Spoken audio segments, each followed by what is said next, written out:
नमस्कार मित्रांनो, जाणून घेऊयात राष्ट्रीय नेते दिबा पाटील यांच्या ओबीसी मंडल आयोगाच्या लढ्याबाबत। 1983 मध्ये महाराष्ट्र सरकारने मंडल आयोग नाकारला। त्या विरोधात दिबा पाटील यांनी विधानसभा आणि विधान परिषदेत तीव्र भूमिका घेतली। इतकेच नव्हे तर त्यांचे विधानसभेतील सदस्यपद धोक्यात आले।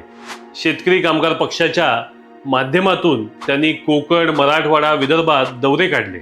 नॅशनल युनियन ऑफ बॅकवर्ड महासंघामध्ये त्यांची निवड झाली। 1983 ते 1990 दरम्यान महाराष्ट्रात त्यांनी शेकडो सभा मेळावे घेतले। राखीव जागा समर्थन समिती स्थापन करून समाजातील दुर्बल घटकांसाठी आवाज बुलंद केला। 1990 मध्ये व्हीपी सिंग सरकारने मंडल आयोग लागू केला, तेव्हा महाराष्ट्रात आंदोलन उसळू नये म्हणून दिबा पाटील यांनी ठाम भूमिका घेतली। ते स्वतः महाराष्ट्र ओबीसी फेडरेशनचे अध्यक्ष होते आणि राखीव जागांना सुरुंग ही पुस्तिकाही त्यांनी प्रसिद्ध केली। धन्यवाद।